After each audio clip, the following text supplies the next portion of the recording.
Hello everyone, and welcome back to Apollo Justice Ace Attorney. Previously, it was discovered that one of the cards in the final two hands that were played in this deadly game of poker was from a different deck. It had a red back instead of a blue like all the rest. And now, Phoenix Wright has been called forth to speak about this. So this time we're probably going to finish this first case, and then we'll roll right ahead into case number 2. So, let's go. As was said before, we alternated between 2 decks of cards that night. That was said before. The 2 decks at the club have different colored backs, blue and red. 1 color per deck. Why use different colored backs?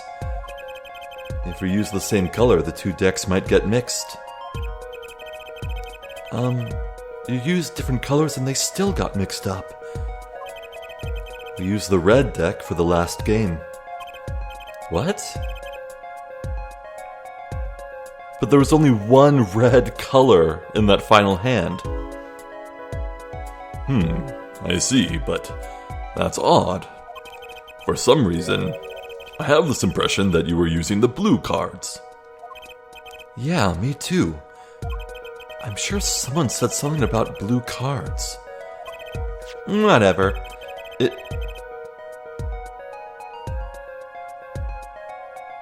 Was I wrong?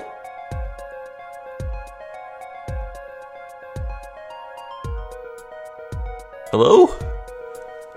Oh Jesus, this is what I get for only playing this one time a day. Back when I played the Ace Attorney trilogy, I would record in like 4 or 5 hour sessions and just blitz through a whole like a fourth of a case in one go. But here, I don't have any restrictions on when I can record, so I record whenever I want.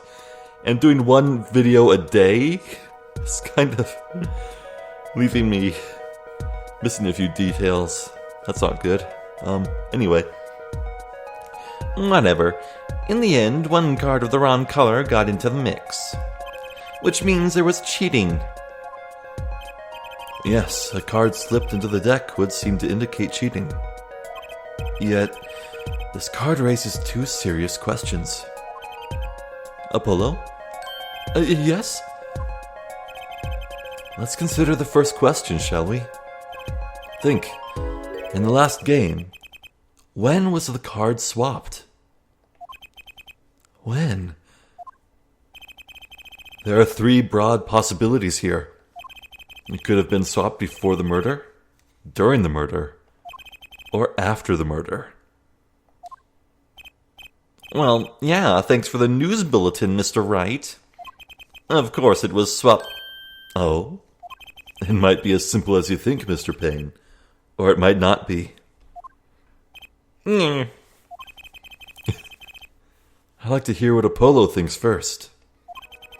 When do you think the cards were swapped? When was the card swapped into the deck? Okay.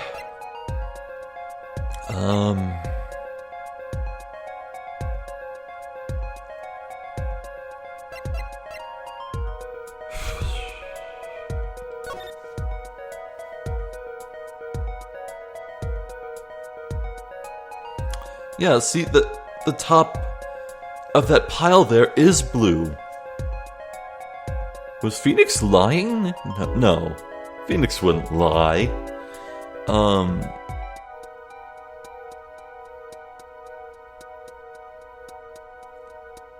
Wait a second.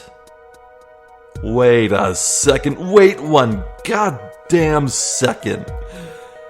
That table is in scattered, clustered disarray. There are... where is it? There are cards on the floor. Everything is scattered. It's chaos. It's a mess. Yet, that blue deck is sitting there immaculately. It's nice and rigid and orderly. It hasn't been touched. No, it has been touched. It was set up afterwards. Someone put that blue deck right there to plant it. Oh my god. It had to be after. That card was swapped after the murder. Someone set up the scene. Perhaps it happened after the murder. What's that? Ridiculous. What's the point of cheating after the hands have been shown? That's silly. Yes, but tell me, how do you swap cards during the game? I'll take silly over impossible. Take it from me, son. There's a lot of silly in this world, but very little impossible. Oh? Even when the backs of the cards are a different color? If you pulled that during the game, you'd be caught in no time. Oh. Quite true. That would mean that the blue card in question was swapped after the hands were shown, after the murder. Okay, this is going past silly and straight on to crazy. I ask again, what's the point of cheating after the game's over? Who would do that? Who indeed? That's one of the mysteries before us.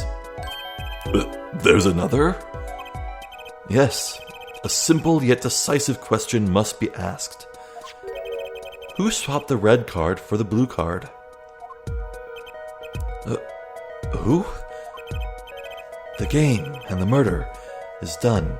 The victim is dead. Only two remain in the room. Alive, that is. The defendant, Phoenix Wright, and our witness, Olga Orly. Okay, so who was it that swapped the red card for a blue? Olga? Why, it must have been Olga Orly who swapped the cards. She was trying to cover up evidence of the cheating. That does make some sense. Sorry, but there's a problem with that explanation. Oh. Huh? The swapped card was from the wrong deck. Yes, a blue card was stuck into a red hand. Mixing a card from the wrong deck, when the backs are different colors. Remember that you're talking about Olga Orly. She was the dealer. Do you really think she would make such a novice mistake?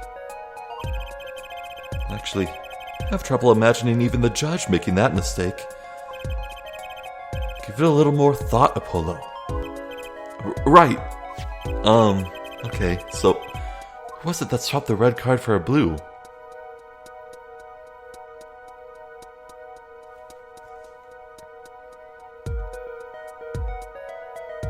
Well, the someone else literally could only be Shady Smith, but he was kind of too dead to do that after, so...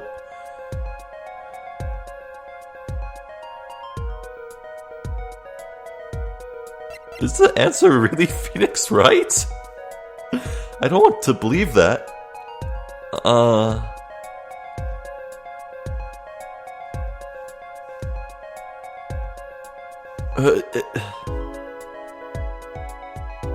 Wait, in what situation could Shady have done so before death? No.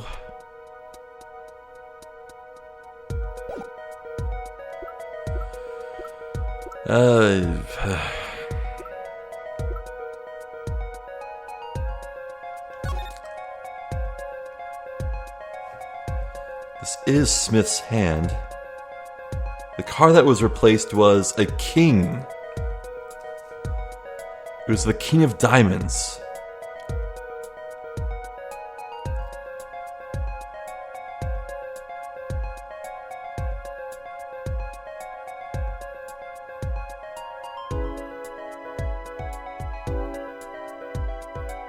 That doesn't tell me anything. I have nothing to work with on King of Diamonds being swapped.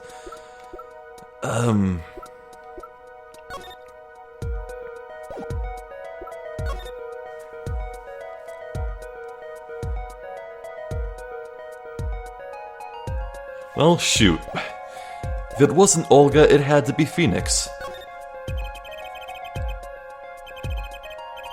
The one who swapped the cards was Mr. Right. It was you, wasn't it? And why would I do such a thing? Well, because, maybe you were trying to hide the fact that you cheated? That would make sense, but the swapped card was in the victim's hand. Oh. Sorry. I'm a nice guy, but I'm not that nice.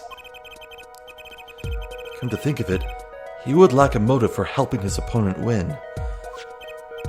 Then, it had to be someone else.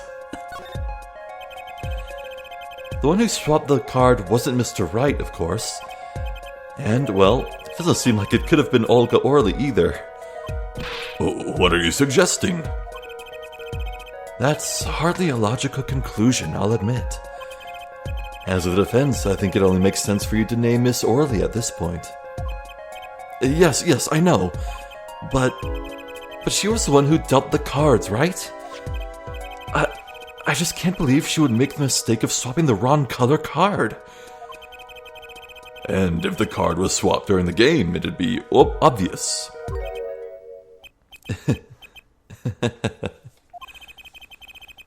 Something you'd like to share with the court, Mr. Wright? Oh, my apologies, Your Honor. I was just thinking how much fun all this is.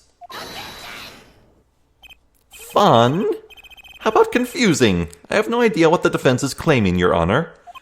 If the one who swapped the card wasn't the defendant, and it wasn't Miss Orly, then who was it? Yeah, well, that is the question, isn't it? Precisely.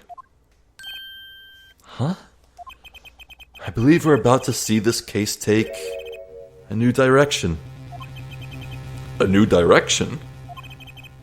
We'll find that, indeed, after the murder. Someone swapped one of the cards in the victim's hands. And that someone made two critical mistakes. I'm sure you're going to tell us what the first was swapping the wrong color card. Because the one who did the swap didn't know two colors of cards were being used. Someone colorblind? The other mistake was the number on the card. The King of Diamonds. Right. The person replaced the fifth ace with a king.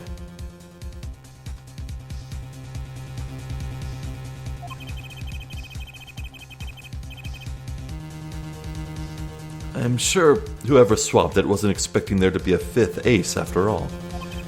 All they knew was that the game had been won with a full house. So they picked up a king from the table and swapped it in. But there's one problem.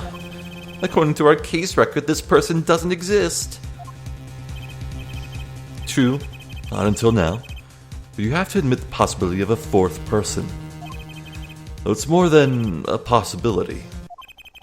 There was someone else there that night at the scene of the crime. What? I believe the judge spoke truthfully earlier. You do make trials ridiculous, Mr. Wright. This trial has proceeded on one central assumption. Namely that, at the time of the incident, there were only 3 people in the room. I believe this new evidence, shall we say, overturns that assumption. The problem is that you chose to conceal this information from the court. I suppose that is a problem, yes. Court is adjourned for a brief recess. Mr. Gavin, I'll see you in my chambers during this recess. Well, okay, maybe we aren't gonna end. This case is ridiculously long for a first case. Certainly, Your Honor. Very well, the trial will resume in 20 minutes.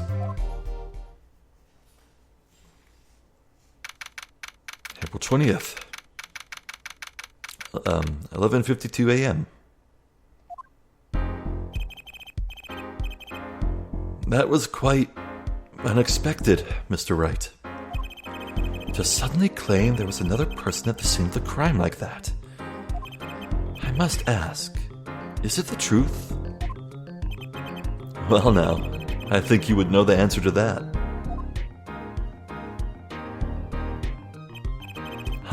Being mysterious, are we? Sadly, I have no time for mysteries. I'd only ask that you leave the defending to your defense in the future.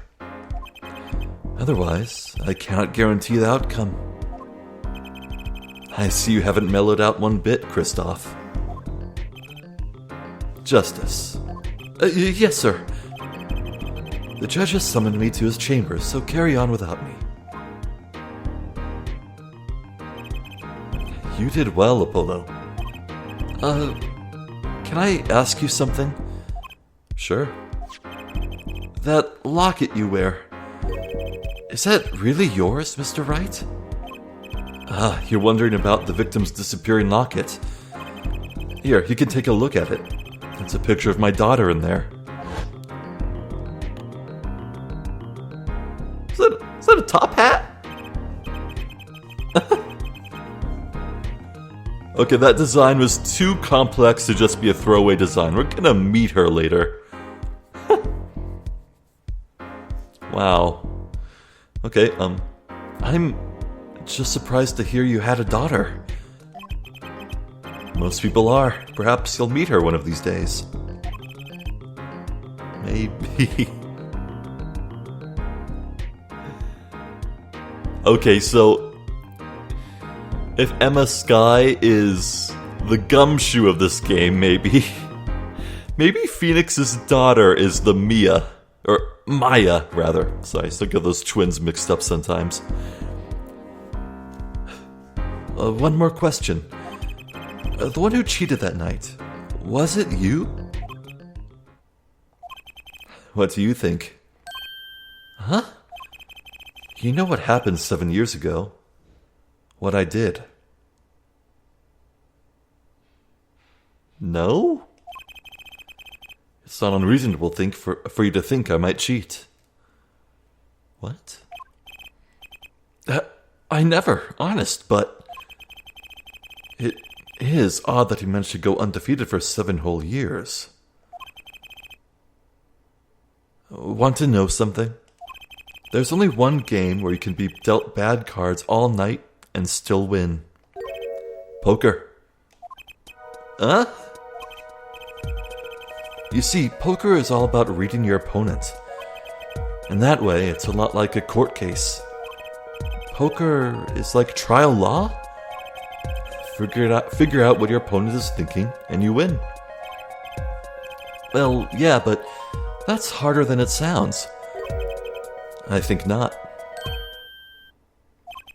Try as they might to conceal it, everyone reveals their true thoughts in the end. Their body language can become a valuable source of information. You're kidding. That witness, for instance, Miss Orley. She would touch the back of her neck during certain parts of her testimony. Did you notice? I did not. No. Come on, who'd notice that? Words, habits, twitches, it's all information for the reading. That's the secret to winning, Apollo. Someone taught me, and now I pass the secret on to you. But I'm not worthy. I mean, there's no way I'll pick up on these signals. No, you can do it. Huh? You just don't know it yet. What's he talking about? But you will. Soon. Almost forgot. One more thing. About this case. You should know I haven't told the truth to anyone yet. What? I knew it. I have my reasons, of course. All shall be revealed. And Apollo, I need you to be there defending me. I need your power. My, power? I had no idea my cords of steel were that special. time. The real trial begins now. Do your best. To be continued. Okay. No save. Only between videos.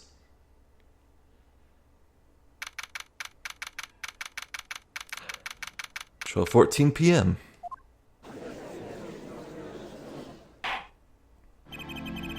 Court will now reconvene. Has our witness, Miss Olga Orley, recovered? Yes, Your Honor.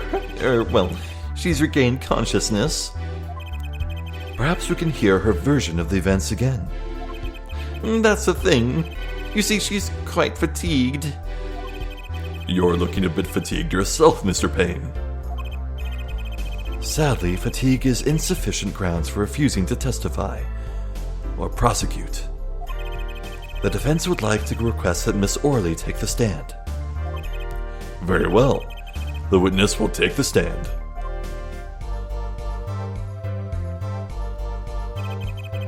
Perhaps you could repeat your name and profession. Or perhaps you'd rather admit that you're a poor liar and a poor loser. Not? Oh! Oh, come on!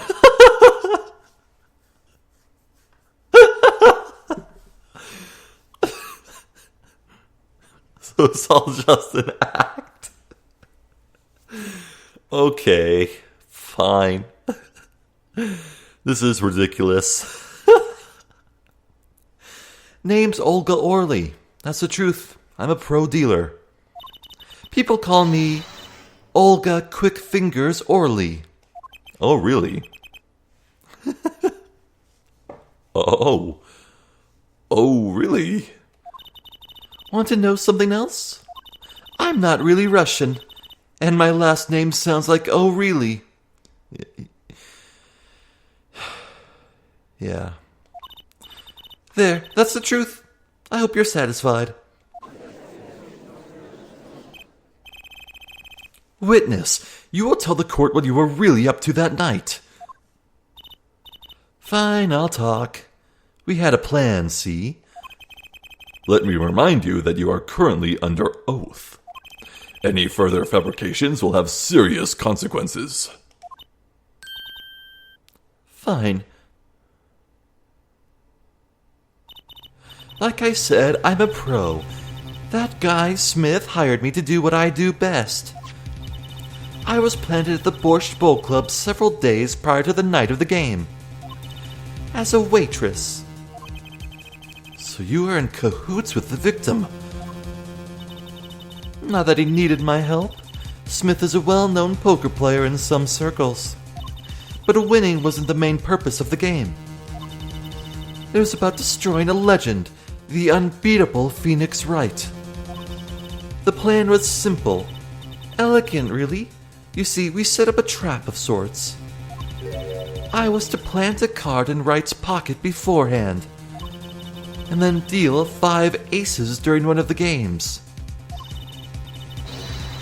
When their hands were revealed, Smith would call him out and search Wright.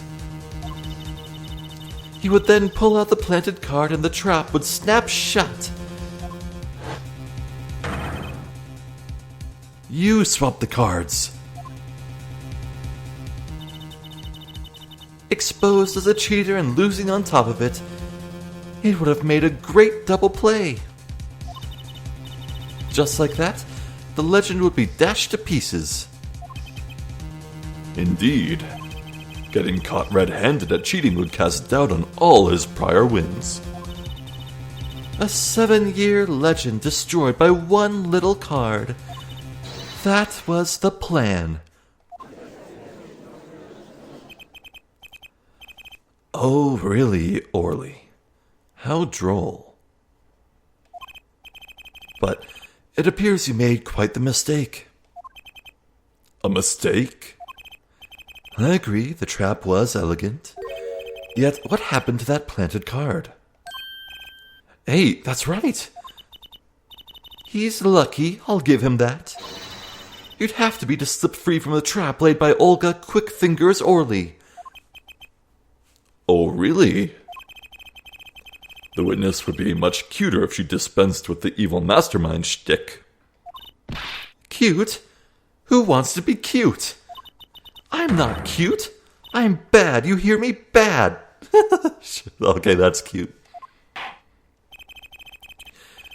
When you're through being bad, perhaps you could testify to the court? Tell us about this trap and how it was sprung. The best laid traps. That night, I planted the card like I was supposed to.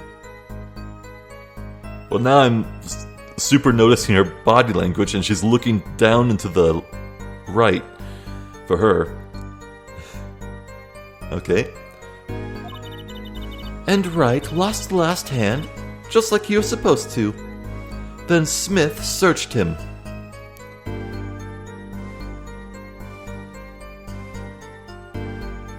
Right.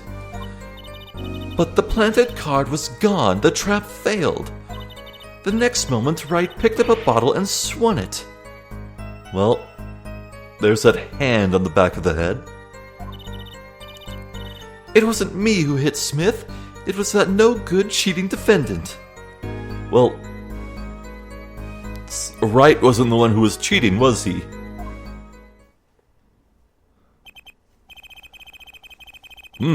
A surprisingly frank testimony that still leaves us mostly in the dark.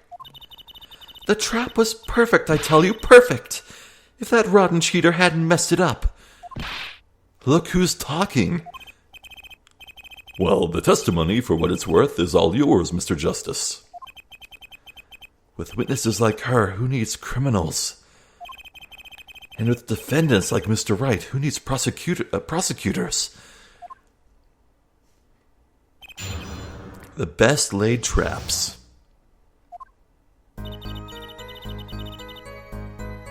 Let's press her on this. This planted card. Which card was it exactly? The trump card. The 5 of Hearts.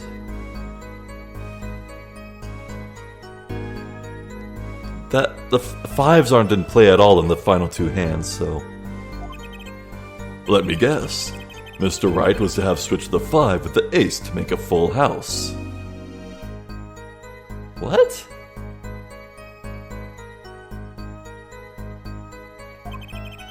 At least that's what you're going to accuse him of doing, thereby ruining his legend. I slid it into Wright's pocket. When was this? Why, before the match, of course, when he was eating. At the Borscht Bowl Club, we serve borscht and suckers. Remind me never to go there. Of course, the card was to make its grand debut during the game.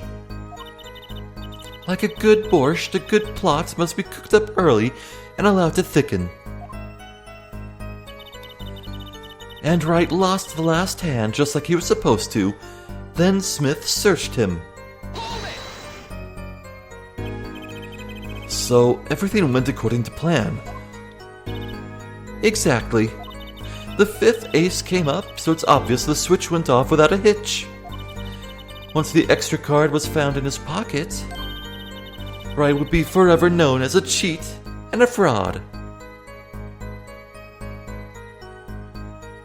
But the extra winning card was in Smith's hand. Smith won the game. Right? Am I missing something? There are worse things to be known as, I suppose. Tell us what happened with the search. But the planted card was gone. The trap failed. The card disappeared. Yeah, my trump card, the 5 of Hearts. Gone, without a trace. Poof, zippo. We searched every nook and cranny, even inside his cute little hat. But the card was nowhere to be found, is this correct?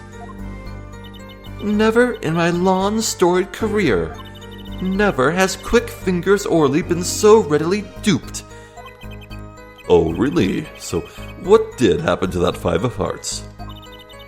Don't look at me. Why don't you ask that cheating, lying, two-faced defendant?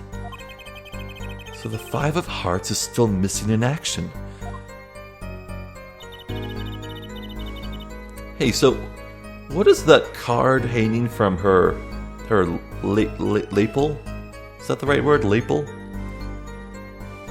The next moment, Wright picked up a bottle and swung it. Wait, isn't that a little odd? Well, what's odd? You searched Mr. Wright, thoroughly, and found nothing? Which means he didn't cheat. Which means he had no reason to strike the victim. Oh, well... Whoa. Graphical power of the Nintendo DS putting in work. Oh, what was that just now? I sensed something. Something wrong, Mr. Justice? No, nothing, Your Honor. What to do? Should I press her a little harder? Oh, yeah.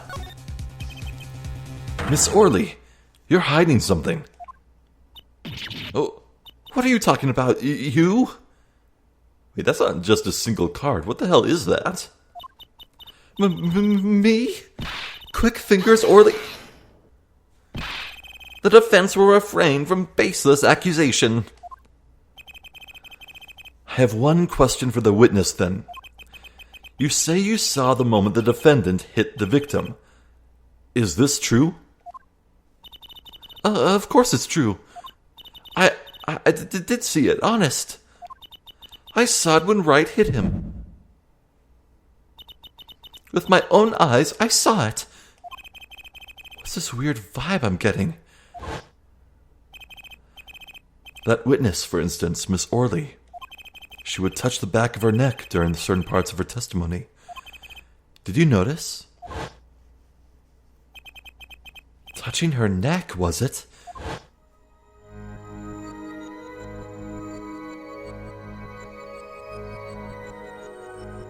Hello. Whoa. What's going on? Polo, you want drugs, buddy? This sensation, it's coming into focus. There, that twitch, it's so clear. It's like I could perceive her habit like I couldn't before. Gotcha!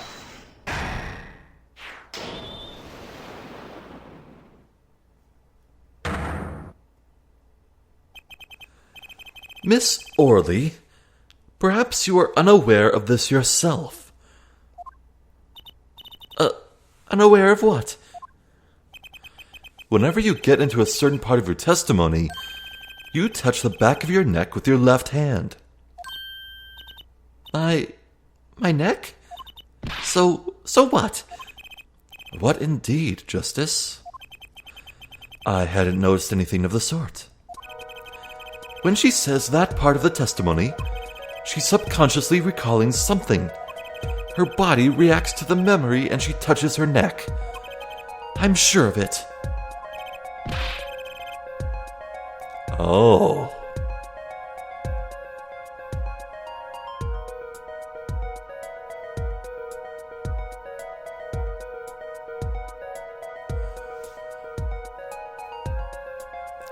You don't think... Okay, maybe Phoenix was absolved of any wrongdoing. Phoenix left the room. Then maybe... Maybe Shady Smith started strangling Olga in anger. And she used the bottle in self-defense?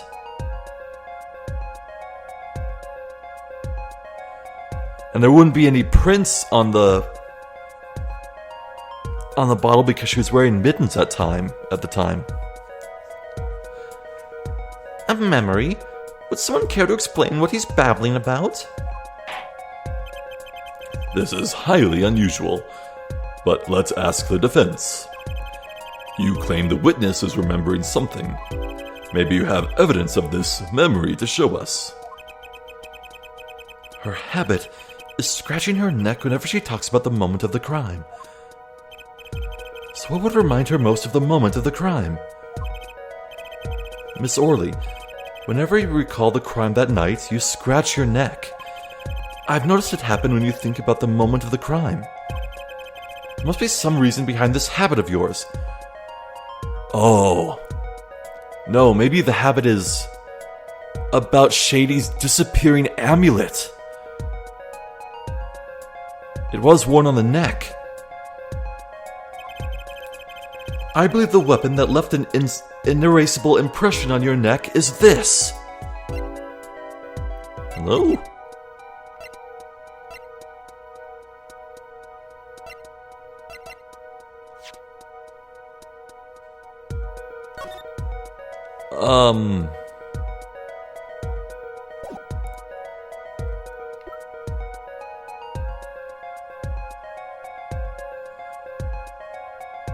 Oh.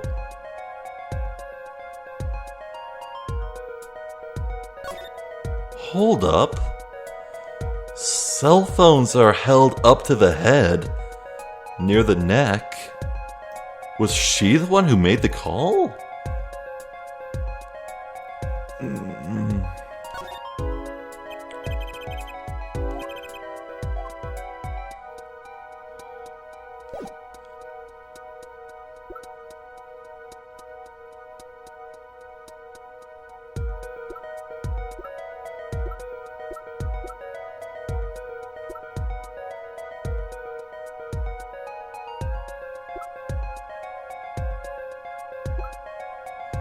That's literally the only thing I can possibly think of, so I don't see a health bar, so there's no failure state for choosing this. Let's try it. Yeah. Sorry to disappoint, but I don't have any particular memories of that. Uh-oh. That must not have been it. Of course not. You want a habit, Mr. Justice? I'll show you a habit. How about I get this sorted out before I develop a habit of my own? Okay,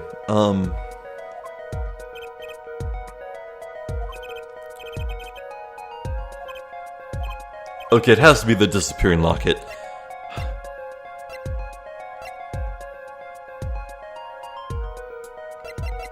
let's try it. This is the best.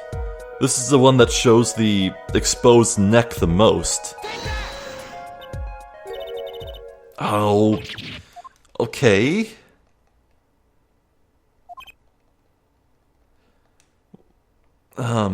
Excuse me, can I... Okay. Well, what the hell?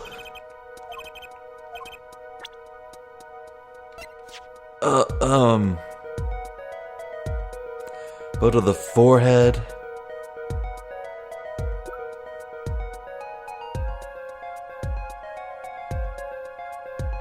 Maybe it is a bottle?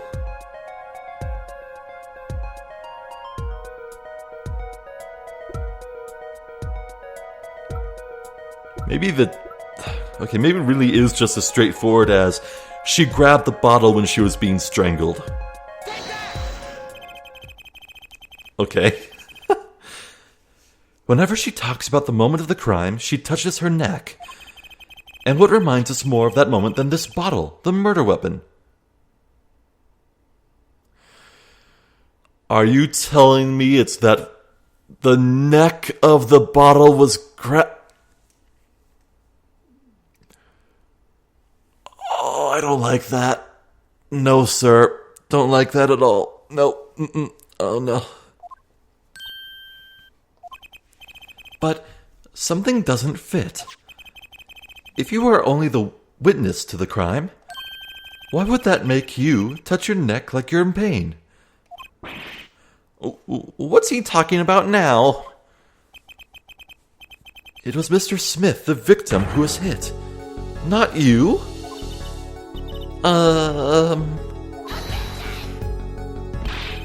This is a cross-examination, not a cross-wild conjecture. The witness's habits, they're completely irrelevant. Justice, I'll admit I'm a bit confused myself. This is certainly a unique cross-examination. I'll explain later. Just trust me, now's our only chance to break her. Miss Orley, please testify in detail about the moment of the crime. The very moment. And yet, I am knowing nothing.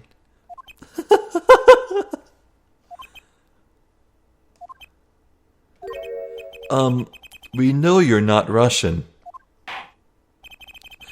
The witness will testify, please, now. Fine.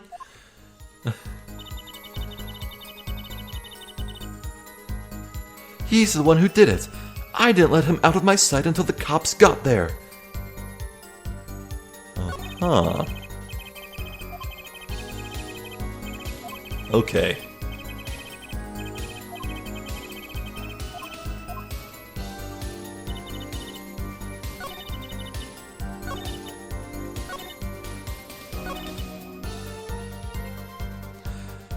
We know this is false because he went up to the the ground floor to make the call, right? Let's press this real quick. Well, yeah. Get her to say that she followed him up. You seem uneasy. You try sitting up here. Her eyes are darting all over the place. I must be getting warm. Tell me, after the crime, what was the defendant like? Well, he must have been stunned by the weight of his crime. He sat in a daze at the table until the cops came. Nope. Intriguing. I believe you've gotten all the testimony you're going to get out of this witness. So, what do you think about her testimony? I'll tell you what I think. Her testimony is flawed. It's basically bogus. It contradicts the evidence. What's that? Well, show us this evidence, Mr. Justice. This evidence that you claim contradicts the testimony. She didn't let him out of her sight until the cops got there. I know there's some evidence that contradicts that.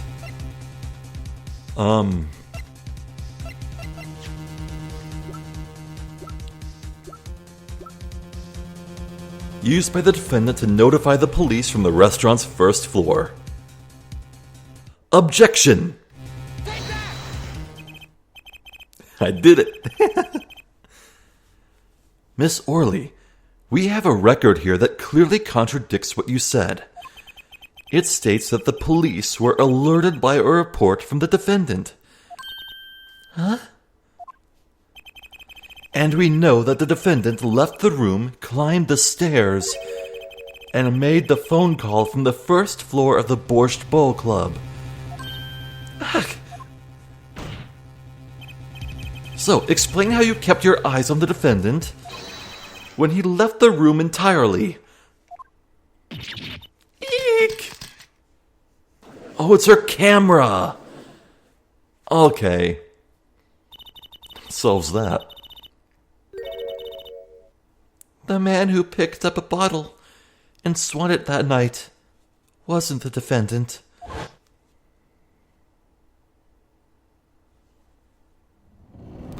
Do we actually get to see it? In like a cutscene? Oh, that's cool. Oh, I love how much the production values have increased.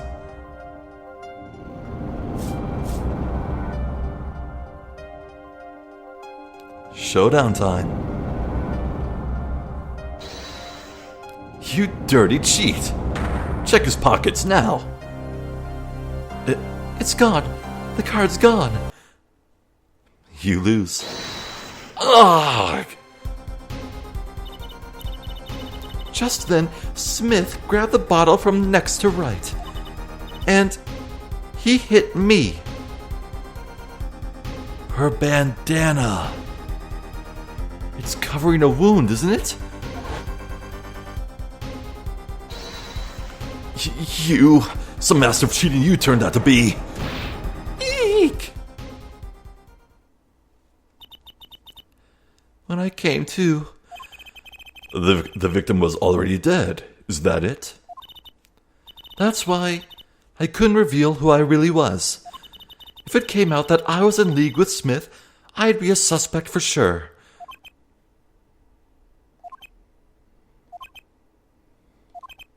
Well, where does this leave us? Madness. This is madness. I'm dreaming. It must have been me who was hit with a bottle, and I'm imagining all of this.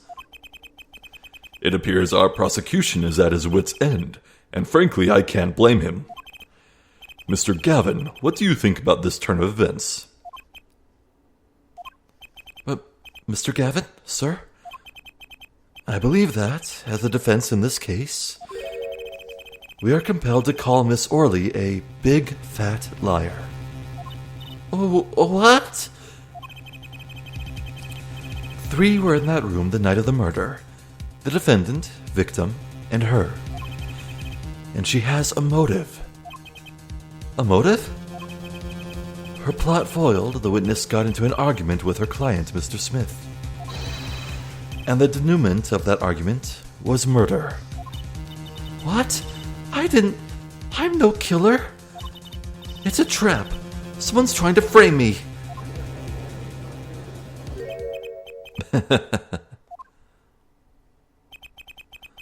What tangled webs we weave when we practice to deceive. So tangled we catch ourselves in the process. But, Mr. Wright? Such a hasty conclusion. It's not like you, Kristoph, Gavin. What are you saying? Why not consider the other possibility? That there was another person in the room at the time of the murder. Right, like Mr. Wright was saying before recess. A single card was swapped into the victim's hand after the murder. And the one who swapped the card didn't know 2 colors of cards were being used. A 4th person. This theory again. Your 4th person doesn't exist. Indeed. That's why I decided to bring this case to court. Here, where there's no escape and no chance for deception. The perfect place to catch the real criminal. The real criminal? And we're in luck. A clue to the real criminal's identity was kindly provided for us. And right at the beginning of the trial, no less. What? Apollo, perhaps you know what I'm talking about? Sorry. Remember what I said. The 4th person who swapped the cards made one critical error. He or she wasn't considering the color on the backs of the cards. Right. But how could such an obvious mistake occur?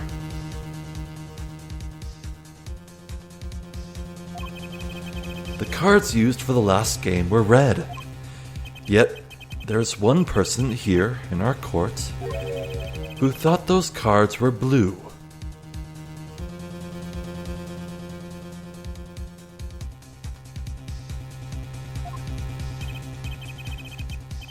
Yeah, I had that impression too. But why? Well, Apollo, think you can figure out who it was? It's not me, I swear. Who is this 4th person? Why do I always get put on the spot like this?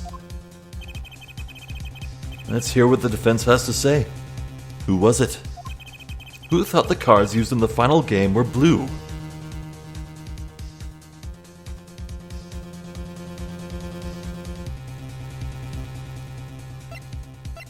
Help?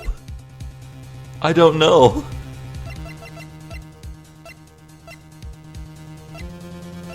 Like, the intent is for me to play this entire case in one sitting, clearly. But it's been like 3 or 4... No, yeah, it's been 4 days for me since I recorded the first video. Damn it.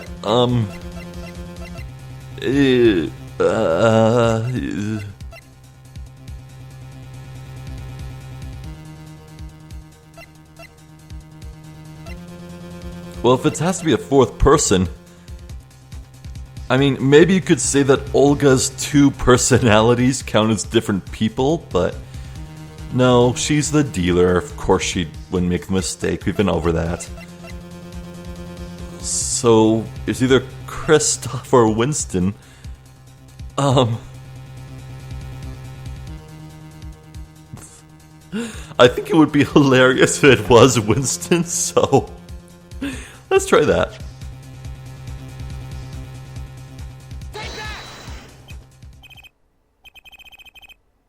Apollo, do you seriously think that? No, not seriously. I think I'm seriously confused. I'm seriously sorry.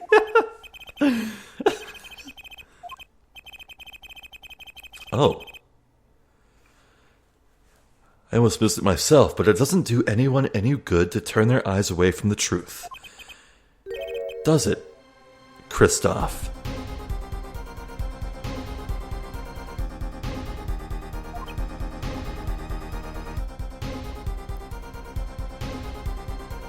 Say what? Mr. Gavin? You don't mean... Kristoph Gavin, you were the 4th person that night. But of course Mr. Gavin knows the color of the cards. How would he? As you can see, the photo of the crime scene is black and white. Can't tell which of the cards are blue, one's on the floor or the table. But look, you can see the colors in this photo. Yes, but when he said the cards were blue, it was well before this evidence came to light. It is true that the defendant was engaged in a game of poker with the victim. Yet it was only that, a game in the purest sense. A competition, Your Honor. A competition? Yes, a test of wits, a silent clash of passions. Only the cards, their backs wreathed in blue flame, know its final outcome. Son of a bitch.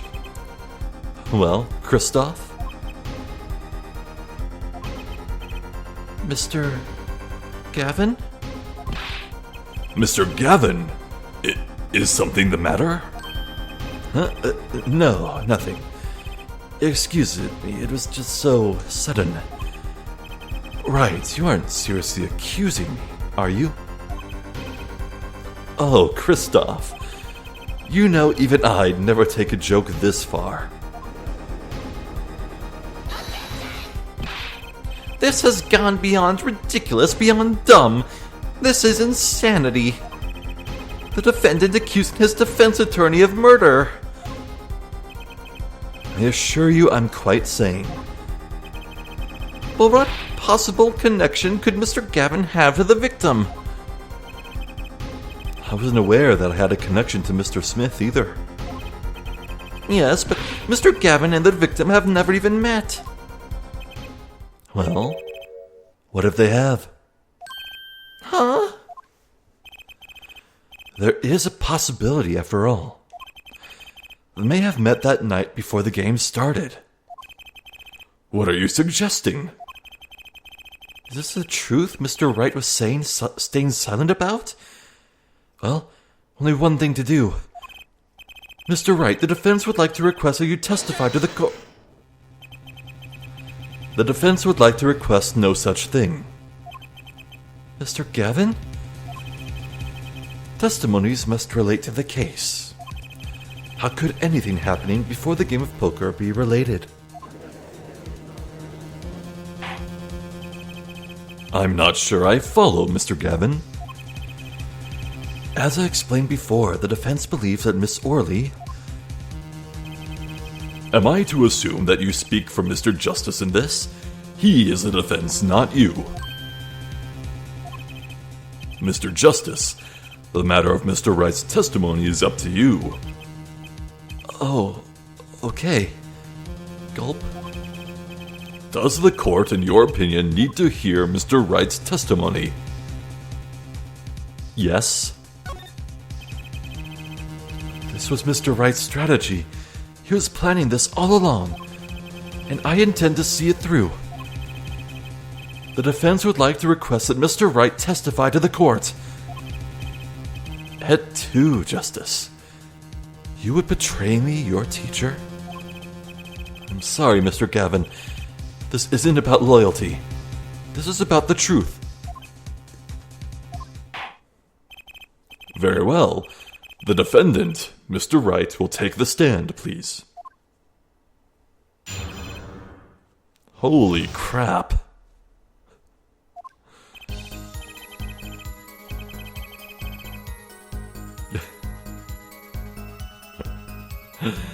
I should probably end things here.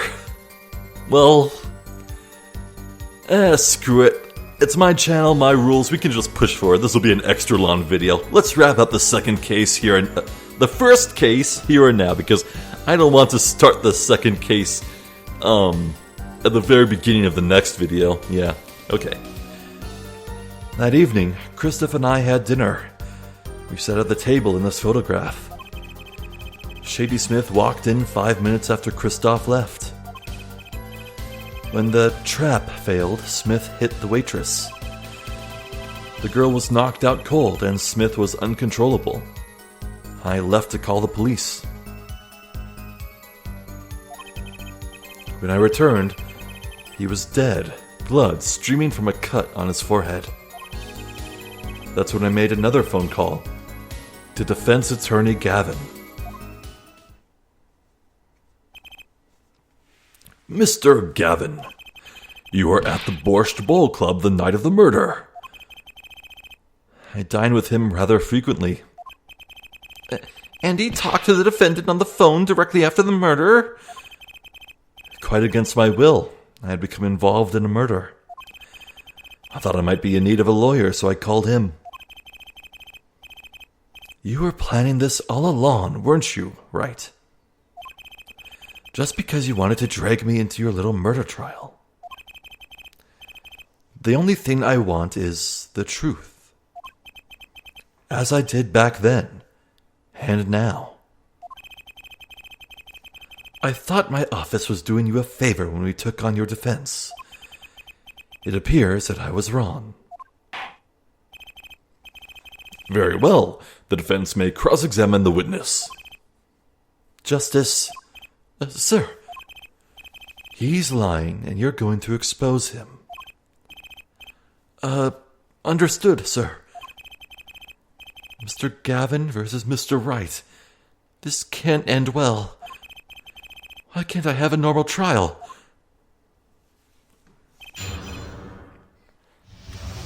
Okay. That evening, Kristoph and I had dinner. We sat at the table in this photograph. You had dinner with Mr. Gavin? Yes, he dines with me at the Borscht Bowl Club quite frequently. We were enjoying the usual dinner at our usual spot, as usual. Usual? I always eat at the table closest to the piano. I see. Where Mr. Smith was sitting. So, the plates and such on the table were from your dinner. Indeed. The remnants of my meal with Kristoph. Hold up.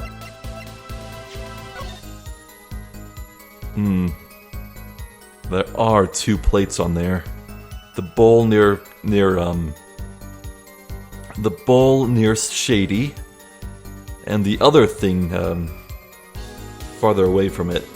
That makes sense. It tracks. We dined for 2 hours, then Kristoph left. After that, Shady Smith walked in 5 minutes after Kristoph left. 5 minutes? So the two of them could have passed in the restaurant during that time. That would have been a fateful encounter, to be sure.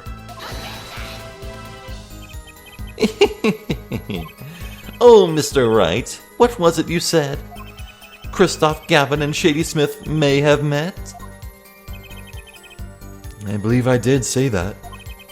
Here I was, all nervous about this meeting, and now we hear they just passed in the hall? That does seem a little weak as a pretense for murder. Oh, it would be, if that was all that really happened.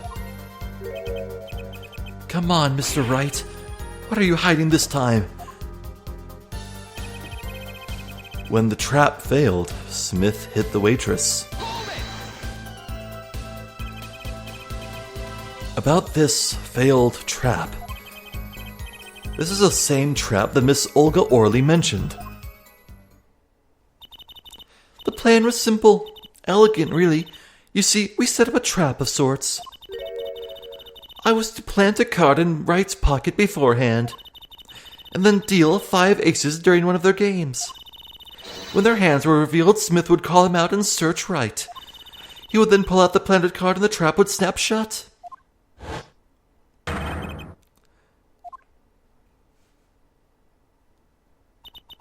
Just like that, the legend would be dashed to pieces.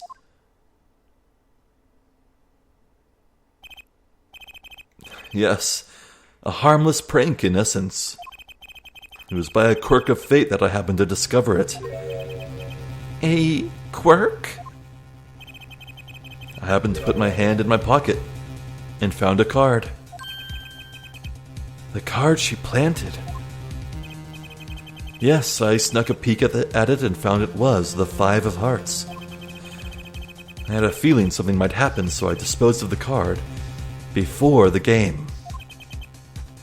Disposed? Where? There was an empty bottle of grape juice I'd been drinking right beside me. I threw the card inside the bottle. An empty bottle of grape juice? The murder weapon? Yes, I rolled it up and shoved it in. The colored glass makes it hard to see. A battle of wits between the deceiver and the would-be deceived. That sounds like terrific drama. A card inside the murder weapon. That's strange. Did the police miss it in their investigation? Maybe I'll take a look.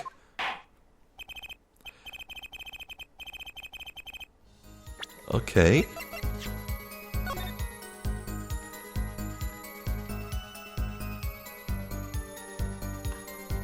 Let's see.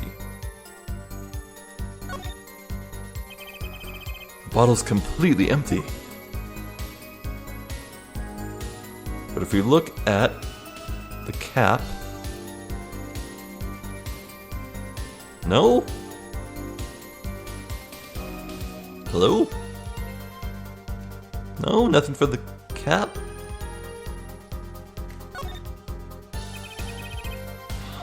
Huh.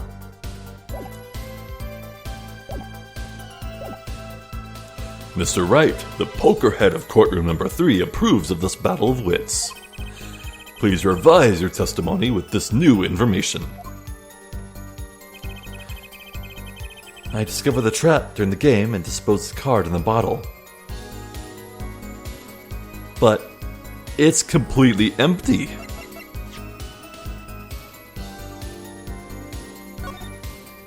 It's completely empty.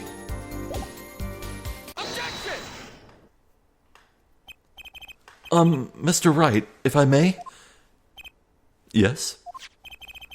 I've examined the bottle, and I don't see any card in here. No? What, Mr. Wright? Surely ... isn't all you have to say for yourself. I can't say that I know what happened to the card. I did put it in that bottle, however. Uh-huh. Perhaps a 5th person came and took it out. Oh, and a 6th person could have helped. Mr. Gavin, Mr. Wright is your client. My apologies, Your Honor. I wouldn't have you disparaging our investigation either. We looked inside that bottle. There was nothing. So what's going on? Is Mr. Wright hoodwinking us again? Or did the card just disappear? In any case, please continue the cross-examination. I'm afraid decisive contradictions call for decisive evidence. Oh. Push him harder, Justice. Break him. It's just you and the witness in the ring. Go for the KO. Ugh. Why do I get the feeling we're not on our client's side anymore? That evening, Kristoph and I had dinner. Sat at the table in a photograph. Walked in 5 minutes after Kristoph left. Disposed of the card in the bottle. The girl was knocked out cold and Smith was uncontrollable. I left to call the police.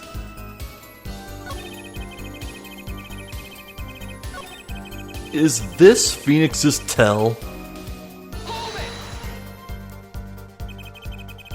You made the call to the police from the first floor of the restaurant, correct? Wait a second. What's inside the phone case that's taped shut? Yeah, exactly. Cell phones don't get a signal down in the hideout. Was anyone else on the first floor at that time? Not a soul. It was the middle of the night after all. So there, in the darkened restaurant, I called the cops. After making the call, I returned to the hideout. It didn't seem right to leave the injured waitress alone. When I returned, he was dead, blood streaming from a cut on his forehead. And when you returned, the victim was already dead, yes. I'll admit, I was a little startled when I walked in. Little? He was bleeding from his forehead, after all. That tell. I guess I'd be startled too if I walked in on a scene like that. Hold up. Hold on.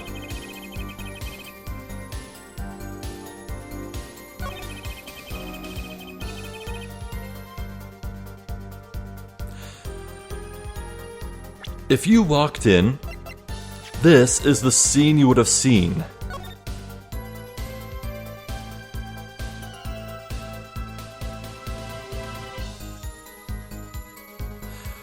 Why would blood streaming from the cut on his forehead be what you would see? You returned, you saw blood streaming from a cut on his forehead, but his cut is not visible as it was left. I think this is it. Objection! Hell yeah. Mr. Wright, if I may. Yes? Take a look at this photograph of the crime scene. See the victim here? He's wearing a hat. I wouldn't think you could see blood on his forehead. Good point. Justice. Next time you point out an inconsistency, put a little more oomph into it. Mr. Wright, can you explain this to the court? I forgot to mention something. I was the one who put that hat on his head. Huh? You? You put the hat on the dead man's head? He wore it through our entire poker game. After calling the police, when I returned to the scene, his head was in full view. Shining bright, just like in this photograph.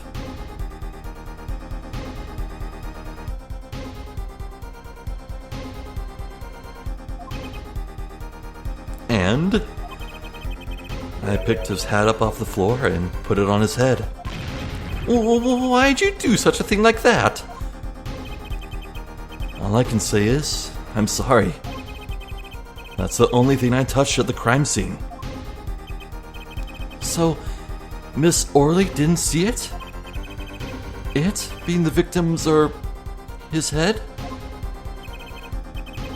I think not. She was out cold.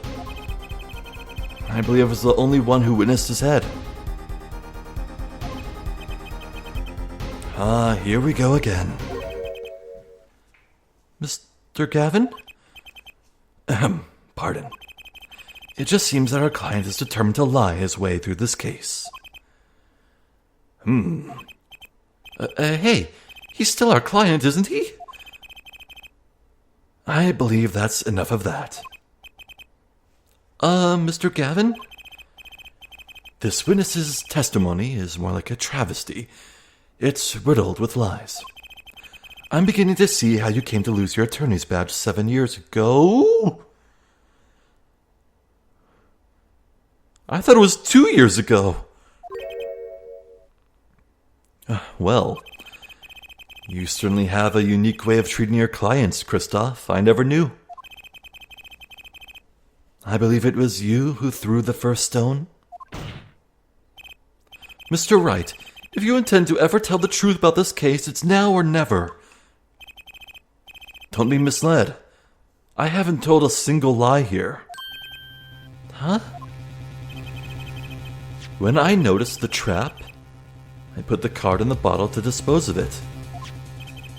And when I put the hat on the victim's head, let's just say I had a reason for doing that as well. A reason? That reason is right here. Your cell phone.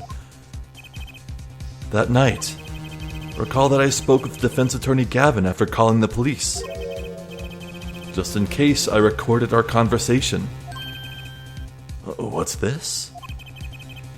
Now that we're all here, I see no reason why I shouldn't play it back for the court.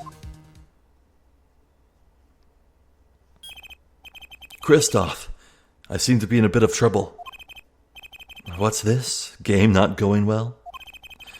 Something like that. Oh! That gentleman who challenged you, he turned out to be good? He turned out to be dead. Someone hit him hard. You mean someone cracked the flawless bone china plate? China pate? It wasn't you, was it?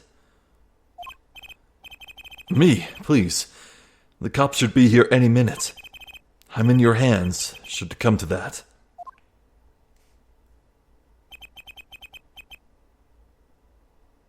Bone china plate. No, it's pate. A kind of porcelain, very smooth and shiny. And not plate, but pate. I believe he was referring to a certain gentleman's balding forehead.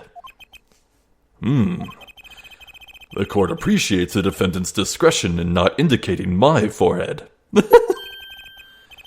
Wait a second. Something's not right about that phone call. So, after Mr. Gavin ate dinner with you, he left the Borscht Bowl Club. Most certainly. Then how did he know? When did he see this bone china pate? Oh, that's right. Yes. That was when I began to see my good friend in a different light. Troubled, I returned to the crime scene. And when I spotted Mr. Smith's head again, I realized exactly what was wrong. Well, Mr. Gavin, the stage has been set. Perhaps you would like to explain this to the court. Exactly how did you come by your privileged knowledge of the victim's head? So, this is your reason. The reason why you put the victim's hat back on. Your point, Mr. Gavin? It's come down to this, has it? Phoenix Wright. Order! I will have order, Mr. Payne. Yes, Your Honor. I believe this court has been left with no other choice. Are you prepared to hear defense attorney Gavin's testimony? Well, as a prosecutor, I... Very well, we'll break for 10 minutes. After which Mr. Gavin will take the stand for cross-examination. Are we all clear on that? Crystal clear, Your Honor. Very well. This will be the final recess for the day. Okay, I need to end things here and now. There's no way. I thought... what did I say at the end of part 1? I was like, oh no, there's a mistake I made in the past. I would always press onward thinking that court cases would end really soon, and I wanted to end things real neatly at the end of cases. Look what trap I just fell into. I never learn. I'm ending it here, so... Okay, Kristoph. Damn it, I was all excited for Apollo's Mia to live and be a returning character throughout all the cases and to be there for him, and it would be a new, fresh dynamic, but my goodness, it does appear that one Kristoph Gavin is going to go to jail for murder. But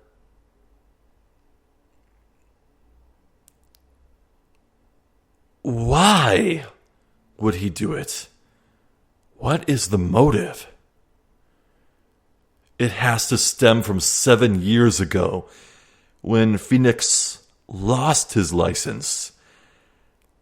There is proof that Gavin and Wright go back a long ways. There's history between them. That has to be the answer. It has to be. Huh. But that phrasing, Phoenix lost his badge, lost his license to be an attorney. Did Phoenix do something bad? Maybe he didn't quit of his own will. Maybe he was disbarred. Oh. Well, I suppose we'll have to figure out the truth next time, or in the far future. If the Phoenix situation doesn't get wrapped up here, then maybe in like the game's final case, it'll come back. Well, we'll have to see. For now, I'm Zephyr the Jester. This has been more Apollo Justice Ace Attorney. Thank you for watching, and hopefully I'll catch you next time. So until then, please take care.